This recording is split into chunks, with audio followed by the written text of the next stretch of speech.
আমাদের আরেকটি ভিডিওতে আপনাদের স্বাগতম। টাইটেল দেখে নিশ্চয়ই বুঝতে পারছেন আমি কি নিয়ে কথা বলবো।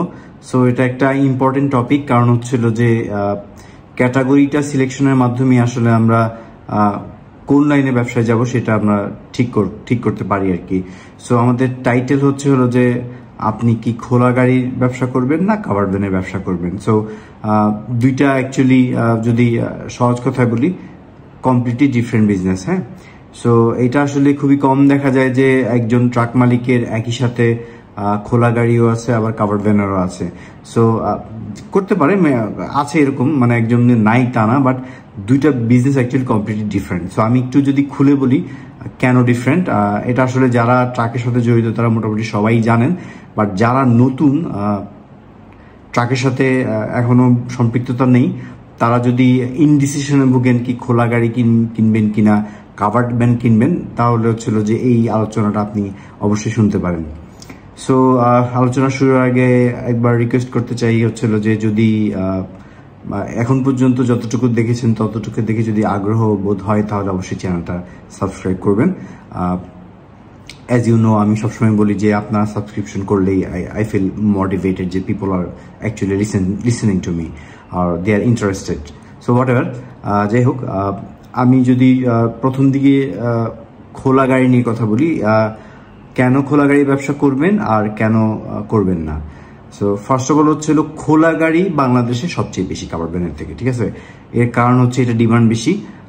কারণ হচ্ছিল যদি আমরা একটা করে বলি, যেমন হচ্ছিল যে এটার সারা বাংলাদেশে এটার ট্রিপ আছে, এবং হচ্ছিল যে আপনারা বুঝবেন যেটা হচ্ছিল যে কাঁচা তরকারি মানে কাঁচা সবজি, যেসব মাল পচনশীল পণ্য সেসব সব পণ্যই আমরা হচ্ছিল যে খোলা গাড়িতে পরিবহন করে থাকি। যেমন ধরেন হচ্ছিল যে এখন শীতকাল, যদিও শীতকাল, তারপর হচ্ছিল যে সব কাঁচামাল সবসময় কিন্তু খোলা গাড়িতে ট্রান্সফার করা হয়, কারণ হচ্ছে কাভার্ড ভ্যানের ভিতরে একটা বদ্ধ জায়গা থাকার কারণ হচ্ছিল যে সবজিগুলি নষ্ট হয়ে যায়। তবে অনেকে আবার ফুলকপি বড় কাভার্ড ভ্যানে করে এক জেলা থেকে এক জেলায় নিয়ে যায়, যেহেতু শীতকাল হয়তো নষ্ট হওয়ার চান্সেস কম থাকে।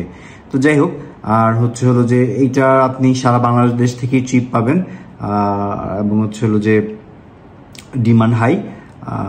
সো এইসব কথা যদি আপনি চিন্তা করেন, আবার যদি ওভারলোড যদি আপনি টানতে চান, যেমন ধরেন হচ্ছিল যে একটা কাভার্ড ভ্যান হয়তো 12.5 টন টানতে পারে, বড় কাভার্ড ভ্যান যেটা 23 ফিট কাভার 12.5 টন 20 ক্যাপাসিটি টানতে পারে, বেশিও টানতে পারে, বাট হচ্ছিল যে আপনি 20 পার হতে পারবেন না 12.5 টনের উপর মাল নিয়ে, অর্থাৎ 12.5 টন প্লাস গাইড নিয়ে 22 টনের 22.5 টনের বেশি হতে পারবে না। কিন্তু আপনি খোলা গাড়িতে কিন্তু কিন্তু আপনি বেশি মাল টানতে পারবেন। সো এটার জন্য হলো যে অনেকেই খোলা গাড়ি ব্যবসা করে, হয়তো রেটটা একটু বেশি পাওয়া যায়। তা হচ্ছিল যে, বাট এখানে একটা কথা বলে রাখি, সবসময়ই খোলা গাড়ি বাজার খোলা গাড়ির যে ভাড়া সেটা হচ্ছিল যে কাভার্ড ভ্যান থেকে কম থাকে, ঠিক আছে। সো কিন্তু ওরা আবার হচ্ছিল যে হাই লোড টানতে পারে, এই জন্য হচ্ছিল হয়তো জিনিসটা পোষায় যায় আর কি, ঠিক আছে। সো আরো সুবিধা হচ্ছিল যে খোলা গাড়ির ট্রিপগুলি কেন বেশি, কারণ হচ্ছিল এটা দিয়ে কনস্ট্রাকশন ম্যাটেরিয়াল, তারপর হচ্ছিল যে আপনার সার, তারপর হচ্ছিল যে আপনার গম, তারপর হচ্ছিল যে মানে অনেক উঁচু যেসব পণ্য আপনি হচ্ছে যে কাভার্ড ভ্যানে টানতে পারবেন না, ঠিক আছে। যেমন বাঁশ, তারপর হচ্ছিল যে আপনার পাইপ, তারপর হচ্ছিল দেয়ার আর ভেরি ডিফারেন্ট ম্যাটেরিয়াল যেটা হচ্ছে আপনি খোলা গাড়িতে নিতে পারবেন, যার কারণে আপনি হচ্ছিল যে খোলা গাড়ির ট্রিপ পাবেন, ঠিক আছে। সো এখন হচ্ছিল যে এগুলি যদি এইসব কথা ভেবে যদি আপনি মনে করেন যে আপনি খোলা গাড়ি নামাবেন, তাহলে আপনাকে একটু তাও শুনে নিতে হবে যে খোলা গাড়িতে কিছু চ্যালেঞ্জও আছে। ফার্স্ট অফ অল, খোলা গাড়িতে মাল নষ্ট হওয়ার সম্ভাবনা বেশি থাকে, ঠিক আছে। বৃষ্টির সময় খোলা গাড়িতে যদি আপনি কোনো কারণে এমন পণ্য যদি আপনি হাইড্রোফিলিং গুডস যদি আপনি নিয়ে যান, যেগুলি হচ্ছে আপনার পানি শোষণ করে, যেমন আটা এবং হচ্ছিল যে আটা, লবণ, চিনি, এসব যদি আপনি ট্রান্সফার করেন, আর যদি বৃষ্টিতে আপনার মাল ভিজে যায়, আপনার কি পরিমাণ ড্যামেজ দিতে হবে এটা আসলে ইয়াত্তা নেই। সেকেন্ড হলো যে খোলা গাড়িতে মাল চুরি হয়, ঠিক আছে। আপনার ড্রাইভার হয়তো গাড়ি চালিয়ে যাচ্ছে এবং হলো যে জ্যামে পড়েছে, সো পিছন দিক দিয়ে যদি কোনো চোর ডাকাত যদি কিংবা চোর যদি ট্রিপল কেটে মাল নিয়ে যায়, ঠিক আছে, তাহলে হলো আপনি কিন্তু এটা ড্যামেজ আপনাকে অবশ্যই দিতে হবে, ঠিক আছে। সো এই দুইটা হলো যে সবচেয়ে বড় চ্যালেঞ্জ মাল নষ্ট হওয়া এবং হচ্ছে হলো যে মাল চুরি হয়ে যাওয়া, ঠিক আছে। সো আর এই দুইটা কারণ ছাড়া অন্য কোনো বিষয় যদি আপনি চিন্তা করেন যে আপনার যদি চিপ আছে তাহলে আপনি খোলা গাড়ি নামাতে পারেন, ঠিক আছে। বাট আমি ব্যক্তিগতভাবে হচ্ছে হলো যে খোলা গাড়ি পছন্দ করি না, কারণ হচ্ছে খোলা গাড়িতে হ্যাসেল বেশি, ঠিক আছে, হ্যাসেল বেশি। এবং হচ্ছে হলো যে আই ডোন্ট নো, আমার কাছে মনে হয় যে খোলা গাড়ির ট্রাক ড্রাইভাররা হচ্ছে হলো যে একটু বিট ডিফারেন্ট ফ্রম কাভার্ড ভ্যানের ট্রাক ড্রাইভারদের থেকে। কাভার্ড ভ্যানের ড্রাইভাররা আমার যেহেতু সবগুলি কাভার্ড ভ্যান, সেহেতু আমি যেটা দেখেছি they are little bit smarter than them. তারা স্মার্টফোন ইউজ করে, বাট সবাই না, বাট কোনো একটা অ্যাপের কারণে এবং ওই অ্যাপে প্রচুর পরিমাণে কাভার্ড ভ্যানের ট্রিপ থাকার কারণে আমরা দেখতে পারি যে হচ্ছিল যে এই কাভার্ড ভ্যানের ট্রাক ড্রাইভার আস্তে আস্তে দিন দিন স্মার্ট হয়ে যাচ্ছে, যেখানে খোলা গাড়ি ড্রাইভাররা পিছিয়ে আছে। সো আমরা দেখতে পারি হচ্ছিল যে এরা নিয়মিত অ্যাপ থেকে ট্রিপ নিচ্ছে। আচ্ছা, এটা অন্য ডিসকাশনে চলে যাচ্ছি, ওইটা নিয়ে আমি সেপারেটলি একদিন কথা বলবো। তো এখন কাভার্ড ভ্যান কেন আপনি নিতে পারেন? কাভার্ড ভ্যানের সুবিধা হচ্ছে আপনার মালটা সেফ, ঠিক আছে। যদি ড্রাইভার না থাকে জড়িত, যে হচ্ছিল যে সে চুরিতে সে একটা ইনভলভ ছিল, সেটা যদি না থাকে তাহলে আপনার মালটা সেফ থাকে, ঠিক আছে। অনেক সময় ট্রাক উল্টিয়ে গেছে, তারপর মাল সেফ ছিল, কারণ হচ্ছিল একটা কন্টেইনারের ভিতরে মালটা আছে, যার কারণে মালটা নষ্ট হয় নাই।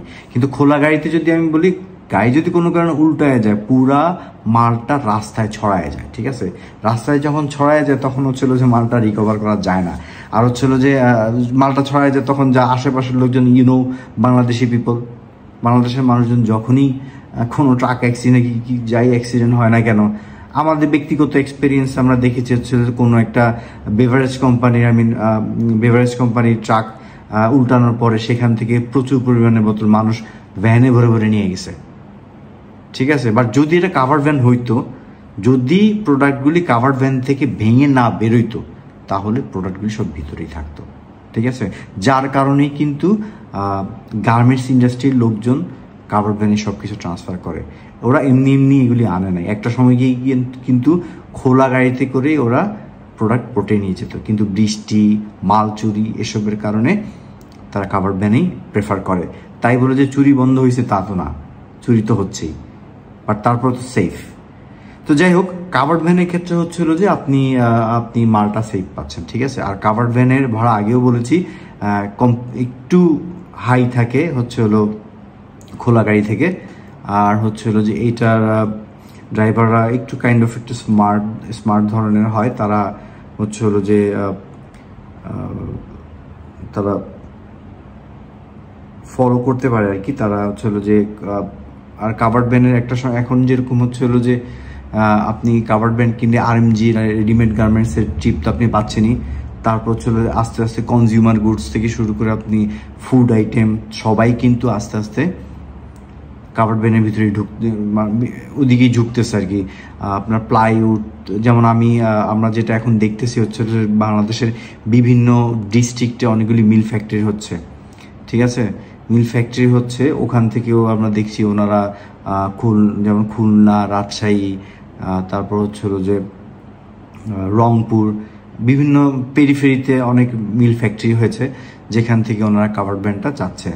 সো এইখানে কাভার্ড ভ্যানের যে সুবিধাগুলি বললাম, তার থেকে বড় কথা হলো যে কাভার্ড ভ্যানের প্রোডাক্ট সেফ থাকতেছে, আপনি বেটার প্রাইস পাচ্ছেন। যদি আমি কাভার্ড ভ্যান পছন্দ করি, তার জন্য হয়তো একটু বেশি বলতেছি। এখন তাহলে বলি আসলে কাভার্ড ভ্যানের প্রবলেমগুলি কি। কাভার্ড ভ্যানের প্রবলেম হচ্ছে খোলা গাড়ির মতো কিন্তু সারা বাংলাদেশের সব জায়গায় এটার ট্রিপ নাই।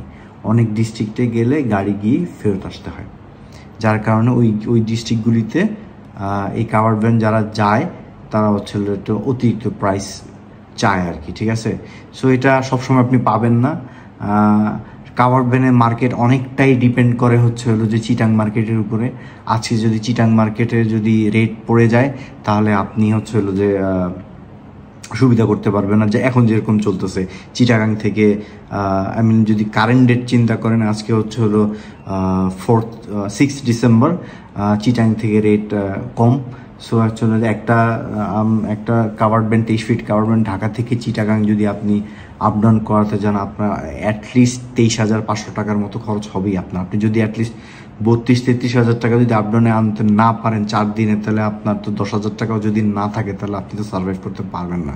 সো ঢাকা চিটাগাং মার্কেট যদি কোনো কারণে এক্সটেন্সিভলি ফল করে তাহলে কিন্তু আপনি বিপদে পড়ে যাচ্ছেন, ঠিক আছে? যেটা কিন্তু আপনার হচ্ছিল যে খোলার ক্ষেত্রে না। খোলার ক্ষেত্রে হচ্ছে মার্কেটটা একটু স্টেডি থাকে সবসময়, ঠিক আছে, একটা লেভেলে থাকে যে ওরা বিভিন্ন জিনিস বিভিন্ন টাইপের প্রোডাক্ট ক্যারি করতেছে।